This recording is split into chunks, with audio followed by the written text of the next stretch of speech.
Mire que al observar a las distintas mujeres con las que hemos tenido el privilegio de servir a lo largo de nuestro ministerio, el Señor nos ha enseñado profundas verdades de su evangelio a través de la vida de cada una de ustedes, mujeres. La gran mayoría de madres, muchísimas veces sufridas, esforzadas, valientes, llenas del amor de Dios, llenas de una capacidad de perdonar inmensa, rebosantes de sacrificio, de entrega, de fuerza, aún mayor, de fe inquebrantable, de un amor que es a toda prueba, un amor firme, desinteresado, leal, un amor lleno de la ternura del Señor, lleno de su pasión y un amor lleno de verdad. Yo le pregunto, ¿habrá un amor más parecido al amor del Señor que el amor de una madre? Yo no lo creo. Con todo el respeto de los papás que me están escuchando, el amor de una madre es único y especial. ¿Por qué? Porque lo diseñó el Señor. La mayoría de ustedes conocen a qué labor profesional me dedico. Ustedes saben que soy realizador de televisión y que hago comerciales para un hospital. No voy a hacer aquí la publicidad. Pero en estos tiempos, en estas 2 últimas semanas, conocí un caso, no porque me haya tocado a mí, sino porque le tocó a alguien muy cercano al grupo con el que yo trabajo. Los comerciales que nosotros hacemos son comerciales de niños que están enfermos, muy bien. Y una de las mamás llegó al hospital con uno de estos niños, tuvieron un tratamiento, el niño, gracias a Dios, sanó. Está en remisión, le dicen los médicos a este estado cuando usted sana del cáncer por primera vez. Entró en remisión y la mamá al finalizar ese proceso comenzó a sentir unas molestias ahí al lado del estómago, cerca al hígado. Entonces fue al médico. Esta mujer estaba esperando su segundo hijo, estaba embarazada, o sea, tenía solo 2 mesecitos de embarazo cuando pasó esto que le voy a contar. Y fue al médico por este dolor, estando en su segundo mes de embarazo, y el médico le diagnosticó cáncer. El médico le dijo que por el lugar en donde estaba el cáncer era imprescindible que comenzara su tratamiento de inmediato.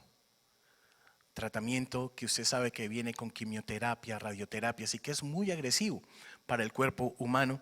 Y entonces esta mamá no pensó en ella.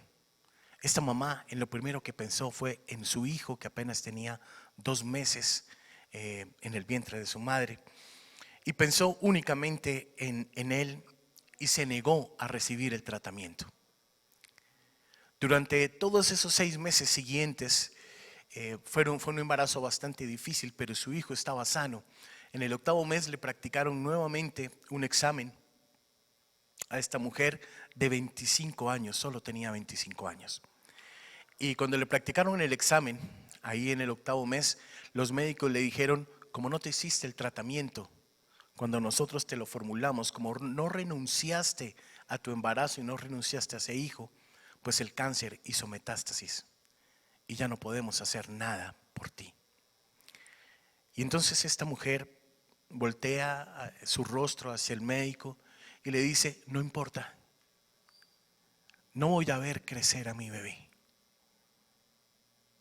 pero lo voy a ver nacer y va a nacer sano y va a nacer vivo y va a nacer fuerte y va a nacer pegado de Dios como lo hemos sido su papá y yo.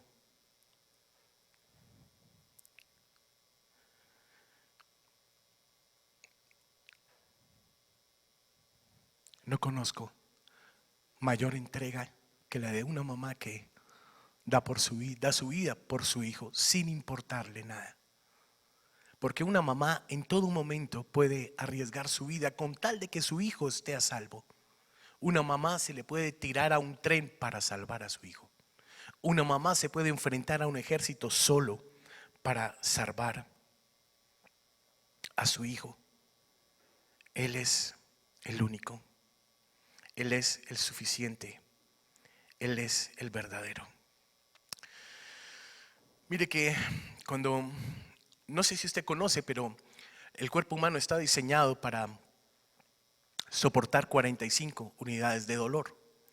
Y entonces, cuando usted sobrepasa esas 45 unidades de dolor, ¿verdad? Que es el dolor máximo extremo, el más teso de todos los dolores. Si usted sobrepasa eso en 3 rayitas, o sea, si tiene 48, literalmente usted puede morir de dolor. Cuando una mamá está en el momento del parto, soporta hasta 57 unidades de dolor. Alguna vez nuestro pastor en una predicación nos hablaba de que eso equivale a que te rompieran 20 huesos de tu cuerpo al mismo tiempo. No sé si usted imagina ese dolor tan bárbaro, ese dolor inentendible para un hombre, porque un hombre jamás se ha roto 20 huesos de su cuerpo al tiempo. ¿Y sabe qué es lo más teso? Lo más teso es que muchas mamás repitieron ese dolor por darte vida a ti y a mí. Lo más teso es que muchas mamás repitieron ese dolor por darle un hijo a su esposo, por ver la alegría de un esposo con un heredero varón o con una preciosa niña. Por eso para nosotros es tan triste y tan difícil como pastores recibir comentarios de mamás que están siendo maltratadas en este momento por sus esposos. Porque esos hombres no recuerdan y no tienen la dimensión del dolor que sintieron sus esposas para darle una familia, y han olvidado lo que significa ese tipo de entrega que ustedes, varones, por muy excelentes que sean, jamás serán capaces de hacer ni de tener. En esta mañana yo quiero ilustrar. Voy a pedir un poquito de silencio, por favor. En esta mañana yo quiero ilustrar a través de la vida de varias mujeres algunas verdades del Evangelio. Quiero, a través de esta predicación, mostrarle cómo han sido los diferentes rostros del amor de una mamá. Por eso el título de este mensaje es Los 5 rostros de una madre. Muy bien. En días anteriores estuvimos hablando en el grupo. Usted sabe que tenemos un grupo allá en Cajicá. En el tiempo que tenemos en los jueves, en la noche, y estuvimos hablando de la vida de una mujer muy especial. Yo voy a comenzar este recorrido a través de la vida de Sara. Todos sabemos quién es Sara. Es bien conocida su historia. Si quiere, acompáñenme por favor al libro de Génesis, capítulo 11, el verso 30. Yo le voy a leer de la traducción del lenguaje actual porque quiero ir contextualizándole la historia de manera muy general. Muy bien. Allí en ese verso dice que Abraham, que era el esposo de Sara, se casó con una mujer llamada Sarai, la cual no podía tener hijos. Mire que cuando Abraham tenía 75 años, escuchó bien, 75 años, el Señor prometió hacer de él una gran nación. Mire que en esa época los hombres y las mujeres no tenían el vigor que tenemos ahora. Ellos hasta muy ancianos a nuestros ojos, tenían vigor en su cuerpo. Sin embargo, uno no desconoce que viendo su propio cuerpo, tal vez hay cosas que ya no puede hacer. El Señor le había prometido a este hombre que iba a ser una gran nación, ¿verdad?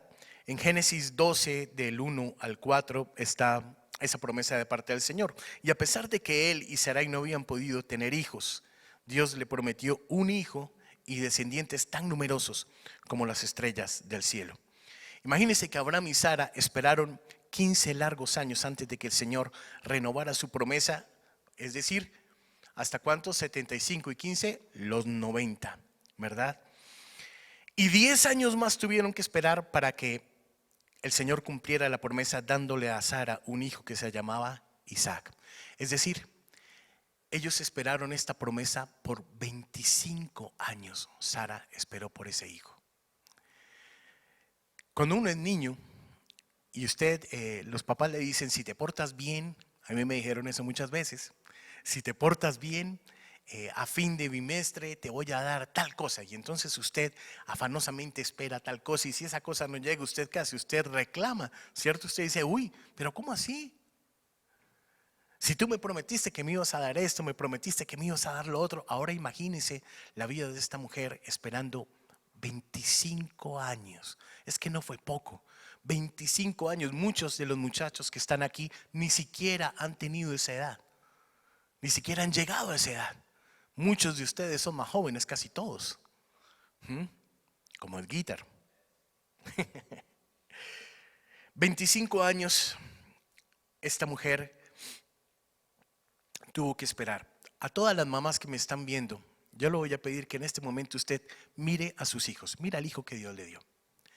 Imagínese que usted hubiera tenido que esperar por él 25 años. Es decir, que ese hijo aún no hubiera llegado. No se siente nada agradable, ¿cierto? Porque una vez que ustedes conocen a sus hijos, que son un regalo precioso del Señor, tú ya no te imaginas la vida sin tus hijos. Es diferente cuando ellos llegan. Por supuesto, como un ser humano normal que ve su propia vejez, el deterioro de su cuerpo, pues Sarai tuvo dudas y ella procedió incorrectamente. Ahorita más adelante vamos a tocar ese temita de qué fue lo que hizo Sarai. Pero sin embargo el Señor le cumplió su promesa y ella, contra toda duda e imposibilidad, recibió a su hijo y recibió la promesa. Ella es el rostro de la espera. Sara es el rostro de la espera. Dice ahí más adelante, cuando nació Isaac, nombre que quiere decir se ríe, Abraham tenía 100 años. Sara entonces dijo, Dios me ha hecho reír y todo el que lo sepa se reirá conmigo. Abraham jamás se hubiera imaginado que siendo ya viejo yo tendría un hijo suyo. Eso está en Génesis 21, versos 5 al 7. De todos es conocido que las madres también tienen una capacidad de resistencia sobrenatural cuando se trata de sus hijos. Cuando uno es hijo, uno no dimensiona que las mamás también se cansan, que también sus cuerpos desfallecen, que también les da sueño, que su cuerpo se debilita. Uno nunca piensa en eso.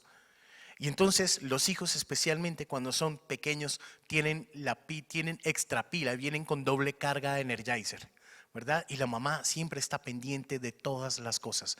A mí me sorprende mucho que una mamá pueda hacer 10,000 cosas al tiempo. Está pendiente del tetero del bebé mientras lo tiene acá, pero también está pendiente de que tiene otra cosa puesta allá en la estufa. En fin, o sea, pueden hacer 10,000 cosas al tiempo y no se les pasa nada. Dios les dio una capacidad de pensamiento multinivel que a mí me asombra.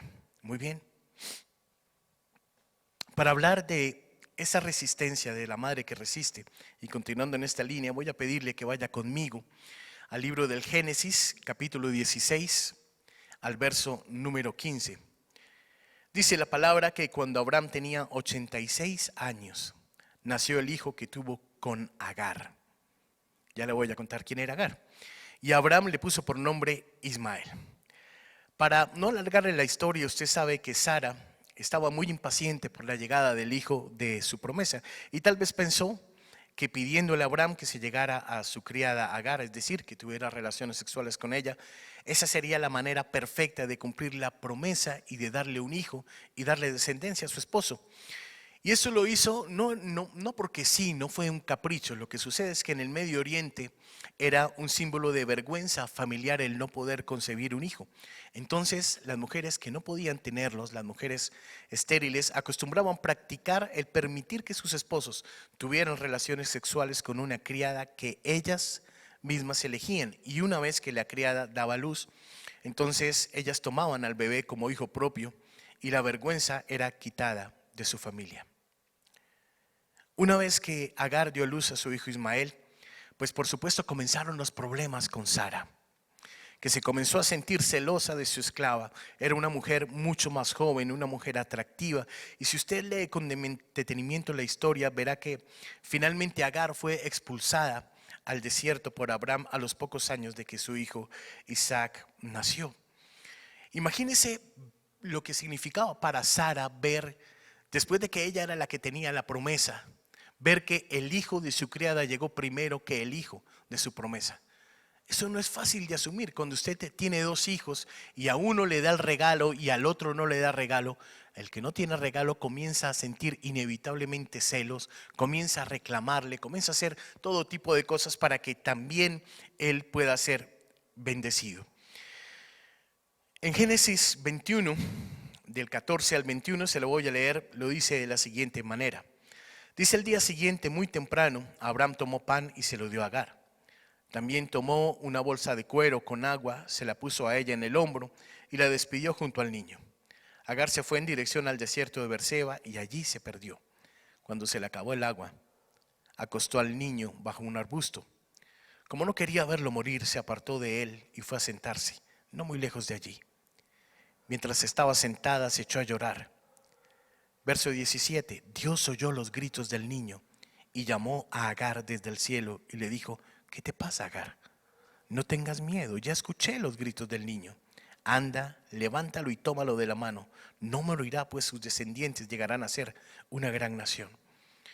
En ese momento Dios permitió que Agar viera un pozo de agua. Ella corrió a llenar la bolsa y le dio a beber al niño. Cuando el niño creció, se quedó a vivir en el desierto de Parán. Allí aprendió a manejar bien el arco y las flechas y Dios siempre le brindó su ayuda. Y finalmente su madre lo casó con una egipcia. Mire que esta mujer no era israelita, esta mujer era egipcia, era una esclava egipcia. Pero a mí me llama la atención de que una mujer extranjera aparezca, Dios haya permitido que apareciera su nombre ahí en la palabra. Y yo creo que esta mujer representa el rostro de la resistencia. No sé si usted se ha imaginado esta escena de que usted sea expulsada de un lugar. Hay mujeres que han tenido que irse de sus casas completamente solas, completamente sin nada en el bolsillo, más que la ropa, una pequeña porción de comida que lleva, y ha tenido que buscar camino y buscar su propia vida. En ese tiempo el buscar su propia vida era en el desierto. Abraham la expulsó al desierto a esta mujer, tal vez pensando que allí iba a morir y que también su heredero iba a morir allí. Entonces imagínese la angustia de esta mamá de colocar a su hijo bajo una palma, bajo una palmera, bajo un árbol y esperar a que muriera, y esta mujer lloraba con amargura, y sin duda esto conmovió el corazón del Señor. Y fue el Señor mismo el que le dio la promesa y le dijo: tu hijo no va a morir. Tu hijo va a ser un gran pueblo, tómalo. Más adelante, si usted sigue leyendo la historia, se va a dar cuenta que ella tomó a su hijo y llegaron a un manantial de agua. Y ese hombre, Ismael, más adelante se convirtió en el padre, entre comillas, de la nación árabe. Muy bien, entonces por eso desde el inicio del tiempo hay conflicto entre los árabes y los israelitas. Ahora le voy a pedir que me acompañe al capítulo 1 del libro del Éxodo. Imagínense que en ese tiempo se nos narra que había llegado un nuevo rey a Egipto. Si usted lo mira ahí, voy a hacer un resumen pequeño para centrarme luego en lo que quiero. Había llegado un nuevo rey, y todos los que habían llegado con Jacob a Egipto y el mismo José, ellos ya habían muerto. Así que este rey desconocía por completo lo que José había hecho por su nación, por su país. Y se dio cuenta de que los israelitas habían fructificado, se habían multiplicado de una manera grande, eran fuertes, eran un pueblo numeroso. Entonces, dentro del corazón del faraón y el corazón de todos los egipcios en general, comenzó a entrar un miedo de que los israelitas se siguieran multiplicando y se pudieran levantar y se pudieran sublevar. Muy bien, entonces este hombre le dijo a dos parteras que atendían a los hebreos, esas parteras también eran hebreas, y le dijo: mira, cada vez que nazca un niño, cada vez que haya un nacimiento, si es niño, lo matan, y si es niña, la dejan vivir. Y entonces estas mujeres no obedecieron. Bien. Atendían a las mujeres hebreas en los partos y permitían que vivieran niños y niñas.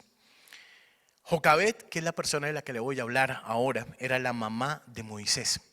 Pero ¿quién era esta mujer? Si quiere, acompáñeme allá en Números 26, el verso 59. Dice ahí la palabra: Amram se casó con una hija de Leví que se llamaba Jocabet. Ella nació cuando Leví todavía estaba en Egipto. Amram y Jocabet tuvieron 2 hijos y una hija, Aarón, Moisés y María. Esta mujer era descendiente de la tribu de Leví y la historia dice que dio a luz un hijo y lo escondió durante 3 meses. Allí en Éxodo, en el capítulo 2, podemos ver que cuando ya no pudo esconder al bebé, Jocabet tomó una canasta y la impermeabilizó, por decirlo de alguna manera, de brea y resina para hacerla resistente al agua, ¿verdad? Puso al niño en la canasta, lo acomodó entre los juncos a la orilla del río Nilo y permitió que la corriente del río lo llevara justo a la hora en que iba a estar la hija del faraón tomando su baño ahí en el Nilo. Yo le hago una pregunta. Esta mujer se necesita de todo un plan para usted esconder a su hijo y evitar que lo maten. Se necesita de todo un plan para que los niños, usted sabe que los niños hacen ruido, ¿verdad? Así es que tenía que tener un cuidado extremo para que nadie se diera cuenta cuando llorara. Tenía que tener a sus hijos, Miriam, que fue la que estuvo vigilando la canastita mientras iba por el río, vigilándola por completo para que no corriera peligro su hijo. Y esta mujer durante 3 meses, yo creo que estuvo pensando, ¿qué voy a hacer para que mi hijo no muera? ¿Qué voy a hacer para cuando mi hijo crezca un poco más y ya no lo pueda esconder? ¿Qué voy a hacer? ¿Usted cree que es casualidad, completa casualidad, que estuviera ahí la hija del faraón bañándose en el Nilo? Por supuesto que no. Ella ya sabía que esa señora salía a esa hora. También sabía que no había otras personas que pudieran estorbar el tráfico, ¿cierto? El camino de esa canasta, que alguien lo fuera a coger por equivocación. ¡Ay, venga, una canastica! No. Ella planificó absolutamente todo. Muy bien. Y dice ahí la palabra que Miriam, la hermana de Moisés, quedó escondida viendo la canasta sobre el río, mientras que la hija del faraón bajaba para bañarse. Cuando ella se percató de la canasta, de inmediato llamó a sus sirvientes para que la sacara del río, y al ver que dentro había un bebé hebreo, ella tuvo compasión y lástima por él. Pero recuerde que Miriam estaba siguiendo esa canasta, y entonces Miriam se armó de valor y salió a preguntar a la hija del faraón si quisiera que le consiguiera una mujer hebrea para que cuidara y amamantara al bebé. Y usted sabe que la leche no sale de todas partes, el alimento de los bebés. Solo una mamá que acababa de parir podía tener el alimento para un niño. Entonces esta mujer dijo de inmediato, claro, claro que sí. Y entonces Miriam trajo a su madre para que cuidara al bebé. ¿No se necesita un plan para hacer todo esto? No se necesita haber orado, estar delante de la presencia del Señor para que Dios aparejara absolutamente todas las cosas y esta mujer tuviera el privilegio de cuidar al hijo que el faraón quería matar. Con su determinación, Jocabet encontró la manera de salvar a su hijo y Dios bendijo sus planes. Su hijo fue salvo no solo de la muerte, sino que también pudo criarlo hasta que fuera un poco mayor para vivir con la hija del faraón. Usted ya sabe que él creció y fue la persona que Dios usó para liberar al pueblo hebreo de las garras del faraón.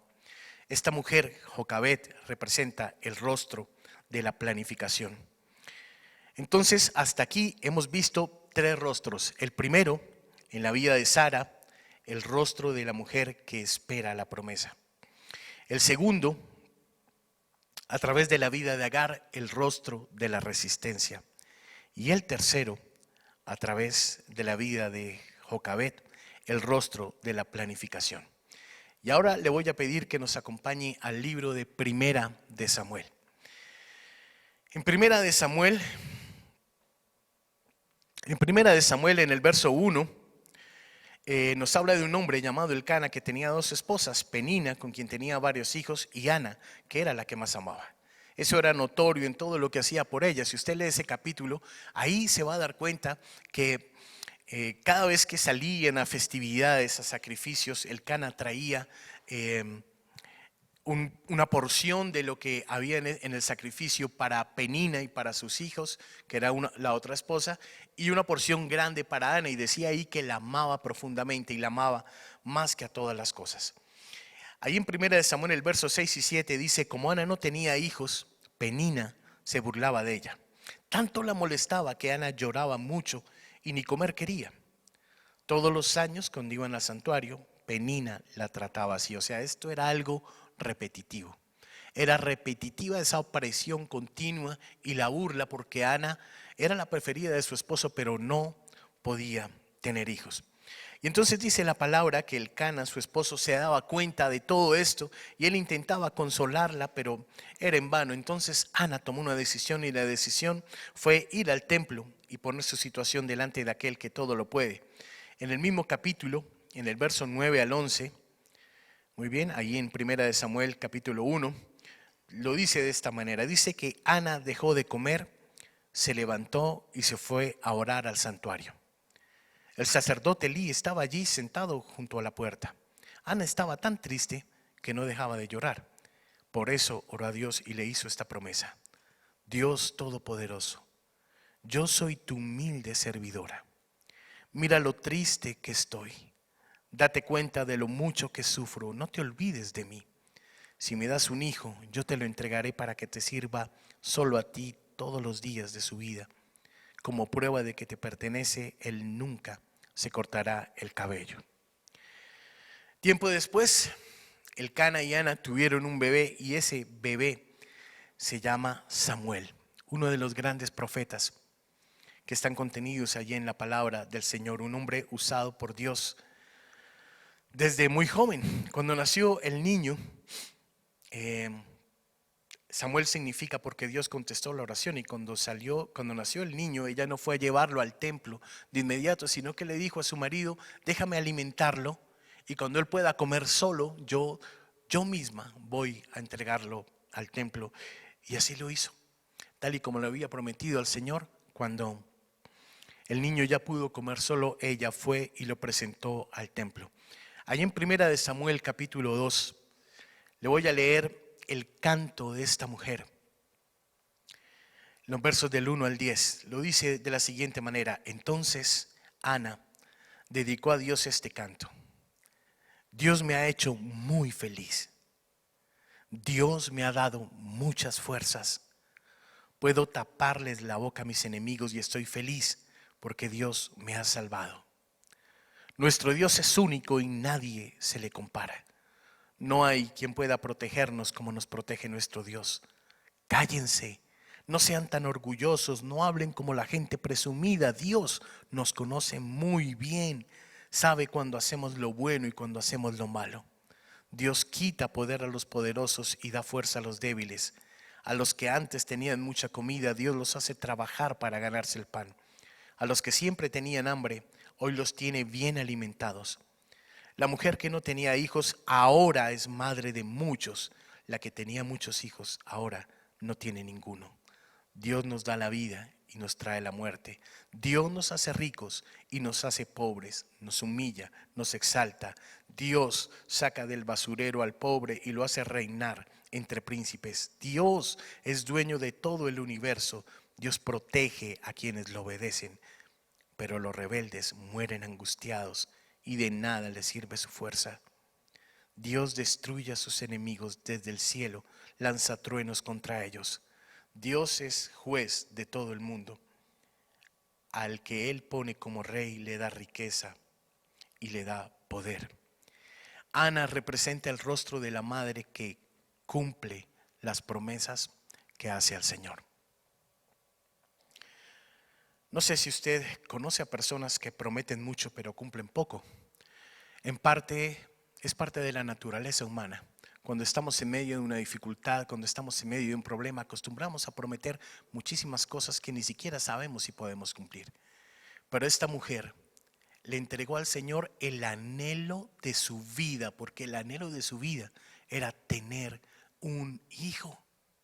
El anhelo de su corazón, lo más importante, y apenas nació y lo tuvo con ella unos pocos años, lo entregó al servicio del Señor. Mire que importante lección es esa. Yo sé que todas las mamás que me estén escuchando aquí levantan clamor y levantan oración por sus hijos. Y cuando los hijos están en medio de una situación difícil, de un problema, de algo que los pueda poner en peligro, muchas mamás hacen votos delante de su Señor y le dicen: Señor, si tú ayudas con esto, si tú ayudas a mi hijo con esto o con aquello, Padre, yo te prometo esto. Y sabe que Dios no se olvida de nuestras promesas. El Señor no se olvida de lo que usted y yo le hemos hablado en lo privado.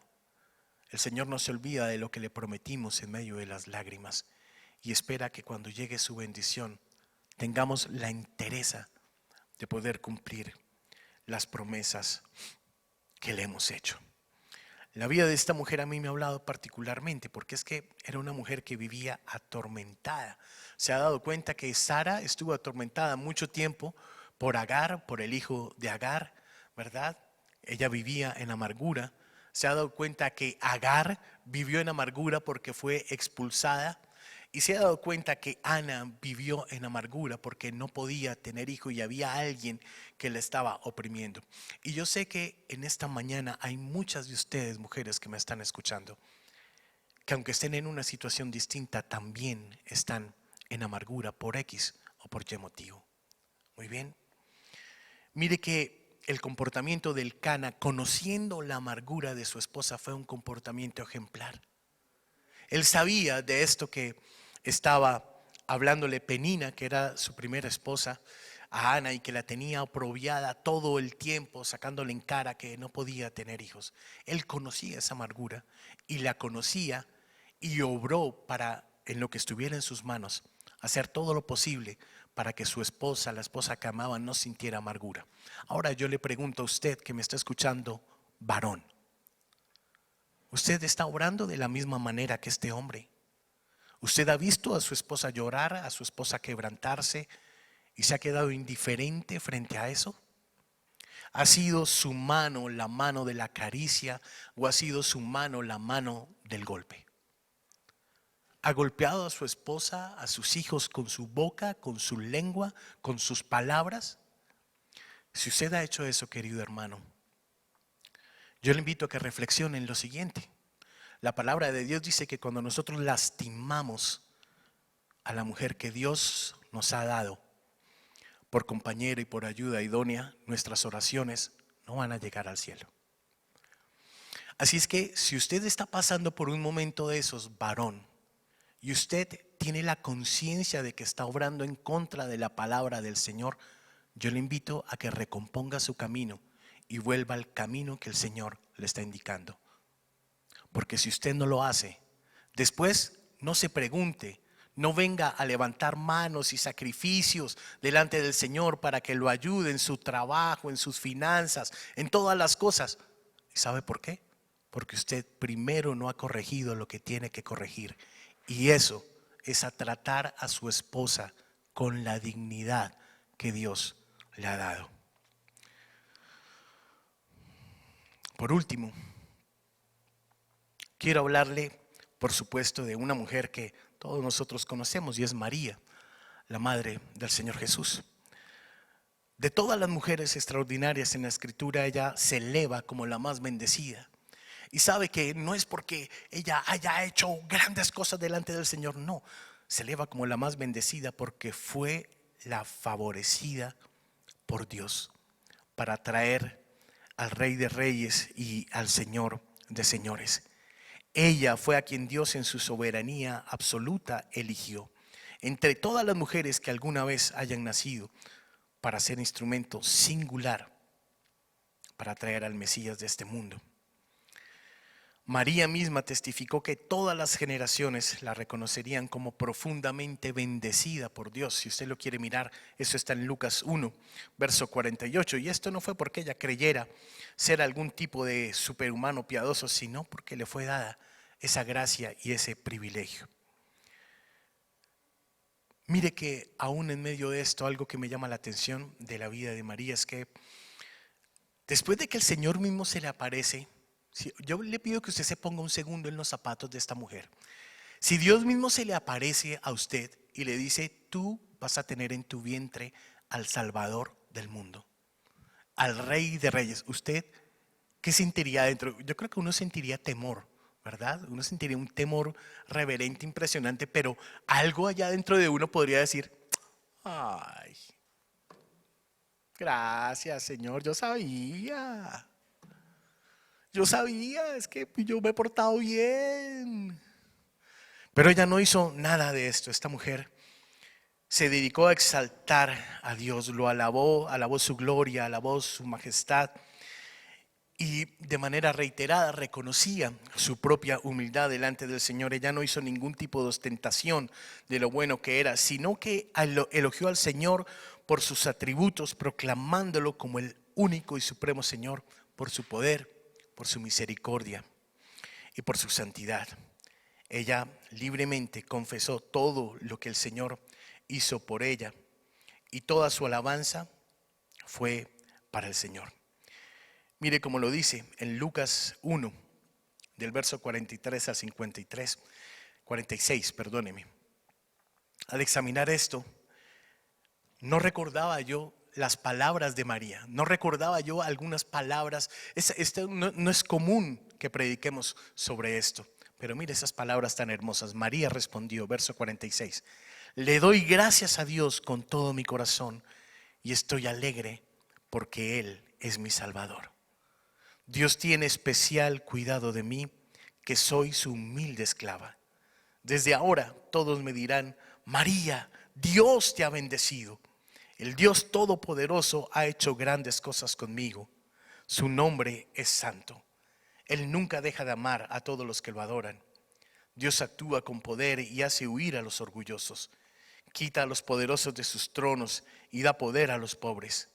Da cosas buenas a los hambrientos, pero despide a los ricos con las manos vacías. En todo, esta mujer dio la gloria y la honra al Dios que la había elegido. Y muchos de nosotros olvidamos, aún siendo ministros, pastores, líderes, que fue el Señor el que nos eligió.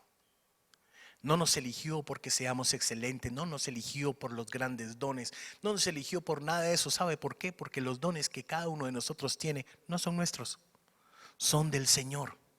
Él nos lo dio para edificación de su obra y edificación de su cuerpo. No dio los dones para que seamos famosos, no dio los dones para que seamos estrellas, nos dio los dones para que seamos siervos, servidores.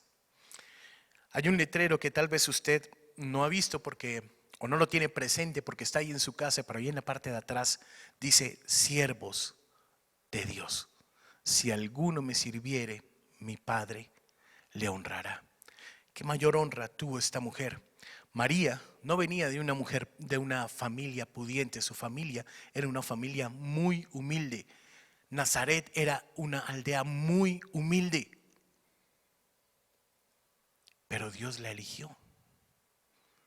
Todos hemos escuchado aquí que Dios escoge de lo vil y lo menospreciado para avergonzar a lo sabio y a lo poderoso. Tal vez otras mujeres se verían a sí mismas como más calificadas. Y muchas personas, al compararse con sus consiervos o al compararse con sus hermanos, con su familia, se ven como más poderosos y mejores, pero ella no. Ella todo lo que hizo fue darle la gloria a Dios. María representa el rostro de la rendición y de la gratitud ante el Señor. Hemos visto en esta mañana, a través de la vida de 5 mujeres, el rostro de 5 madres. La primera, Sara, el rostro de la esperanza. La segunda, Agar, el rostro de la resistencia. La tercera, Jocabed, el rostro de la planificación. La cuarta, Ana, la mamá de Samuel, el rostro de la madre que cumple sus promesas. Y la quinta, a través de María, el rostro de la rendición y de la gratitud ante el Señor. Voy a pedirle que cierre sus ojos en donde está. Amado Señor, te damos gracias en esta mañana, mi Señor. Yo bendigo la vida de cada una de mis hermanas que está viendo, Dios. Sé bien, Señor, que aunque muchas mujeres, como lo vimos en la palabra, Dios, han tenido estos tiempos, Señor, de sufrimiento, tiempos de opresión, tiempos que Han estado las cosas difíciles en sus hogares y en sus casas, Señor. A todas ellas, oh Dios, tú le respondiste con grandes bendiciones, Señor. Aquella que rindió su corazón, Señor, delante de ti, Señor, que derramó su espíritu y su corazón en alabanza, en adoración, Señor, en gratitud delante de tu persona, Dios. Le fueron concedidas grandes bendiciones a través de sus hijos. Cuando usted lea la palabra y comienza a pensar, a leer cada uno de los grandes héroes y grandes personajes que están contenidos en la palabra, cada uno de ellos tuvo una mamá. Cada uno de ellos tuvo una mamá que lo instruyó, tal vez desde niño. La primera traducción que un niño conoce de la Biblia no es la Reina Valera o la traducción del lenguaje actual. La primera traducción que un niño conoce de la Biblia es la traducción de su mamá. Esas mamás que enseñan, esas mamás que instruyen, esas mamás que junto a sus padres corrigen y guían por el buen camino. Mi Rey, te bendecimos a ti, Señor. Bendigo la vida de cada una de estas mujeres, Señor, y oro para que en este tiempo, Señor, tu consuelo, tu paz, tu armonía, Dios, pueda descender en medio de cada uno de los hogares, Señor.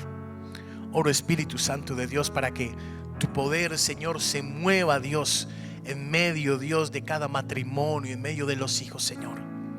Oro para que tú redargullas el corazón, Señor, de aquellos, Dios, que han lastimado a sus esposas, a sus hijos, Señor, y entiendan, Dios, que son un regalo de parte del Señor, y traigan a memoria aquellos 57 unidades de dolor que pudieron costarle la vida a tu esposa, vida que Dios guardó y ella aceptó solo por darte un hijo y una familia.